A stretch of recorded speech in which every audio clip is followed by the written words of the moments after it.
Hello friends, ഇന്ന് ഞാൻ നിങ്ങൾക്ക് പറഞ്ഞു തരാൻ പോകുന്നത് എൻ്റെ വീട്ടിൽ നിറയെ മെലാസ്റ്റോമയുണ്ട്. അതിൽ നിറയെ പൂക്കളുമുണ്ട്. ഇപ്പോൾ ഞാൻ ഈ വീഡിയോയിൽ കാണിക്കുന്ന മെലാസ്റ്റോമ നിറയെ പൂവുണ്ട്. ഇത് ഞാനൊരു ചെടിച്ചട്ടിയിലാണ് നട്ട് വളർത്തിയിരിക്കുന്നത്. ഇത്രയും ചെറിയ മെലാസ്റ്റോമയിൽ ഇത്രയും പൂക്കൾ എങ്ങനെ വന്നു എന്ന് നിങ്ങൾക്കറിയണ്ടേ? ഞാനും ഒരുപാട് നാളായിട്ട് എൻ്റെ മെലാസ്റ്റോമയിൽ പൂവിടണം എന്നൊരുപാട് ആഗ്രഹിച്ചിരുന്നു. അങ്ങനെ ഞാൻ മുട്ട ഒരു ദിവസം ഇതിൻ്റെ ചുവട്ടിൽ കുഴിച്ചിട്ടു. മുട്ട പൊട്ടിച്ചിട്ട് ഇതിൻ്റെ ചുവട്ടിൽ ഒരു കുഴിയെടുത്ത് അതിൽ കുഴിച്ചിട്ടു. അപ്പോൾ നിറയെ പൂക്കളുണ്ടായി. എനിക്ക് നല്ല റിസൾട്ട് കിട്ടി. ക്രമേണ കുറച്ച് നാൾ കഴിഞ്ഞപ്പം അത് മാറി, പൂക്കളൊക്കെ ഇല്ലാതായി. അപ്പോൾ ഞാൻ ട്രൈ ചെയ്തൊരു വളമാണ് ഞാൻ ഇന്ന് നിങ്ങളെ പരിചയപ്പെടുത്തുന്നത്. ഞാൻ വിചാരിച്ചു എനിക്ക് റിസൾട്ട് കിട്ടിയപ്പോൾ അത് മറ്റുള്ളവർക്കും കൂടി ഷെയർ ചെയ്യാമെന്ന്.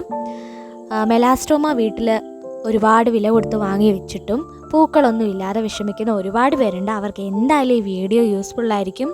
നിങ്ങൾക്ക് എൻ്റെ വീഡിയോ യൂസ്ഫുള്ളായി എന്ന് തോന്നിയാൽ മറക്കാതെ സബ്സ്ക്രൈബ് ചെയ്യണേ എൻ്റെ ചാനൽ. അതോടൊപ്പം തന്നെ വീഡിയോ ഇഷ്ടമായി ലൈക്ക് ചെയ്യുക. നിങ്ങളുടെ അഭിപ്രായം എന്തായാലും കമൻറ്റ് ചെയ്യുക. റിസൾട്ട് കിട്ടിയതിന് ശേഷം നിങ്ങൾ എന്തായാലും എൻ്റെ കമൻറ്റ് ബോക്സിൽ വന്ന് കമൻറ്റായി അറിയിക്കാനും മറക്കരുത്. അപ്പോൾ നമുക്ക് എന്താണ് ഈ വളം എന്ന് നോക്കാം. ഞാൻ പുതിയൊരു വളം ട്രൈ ചെയ്തതാണ്, നല്ല റിസൾട്ടും കിട്ടി. ഇത് നമ്മുടെ തേയിലവെള്ളം, നമ്മൾ തേയിലവെള്ളം ഉണ്ടാക്കാറുണ്ട്. ആ തേയിലവെള്ളം തണുപ്പിച്ചതിന് ശേഷം എടുത്തതാണ്. അതോടൊപ്പം നമ്മൾ ഈ തേയിലവെള്ളത്തിനകത്തേക്ക് പടുത്തൊല്ലിയിട്ട് നന്നായിട്ട് തിളപ്പിച്ചെടുത്തു. അതിനുശേഷം ആ തേയിലവെള്ളം നന്നായിട്ട് ആറിയതിന് ശേഷം നമ്മൾ ഈ മെലാസ്റ്റോമയുടെ തൈകളുണ്ടല്ലോ അതിൻ്റെ ചുവട്ടിൽ കുഴിച്ചിടാൻ പോവാണ്. അതെങ്ങനെയാണെന്ന് കാണിച്ചു തരാം.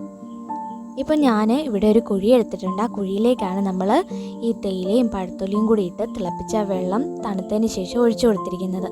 ഇനി നമ്മൾ ഈ കുഴി മൂടിക്കഴിഞ്ഞാൽ പിന്നെ അതവിടെ കിടന്ന് വളമായി തീർന്നോളൂ.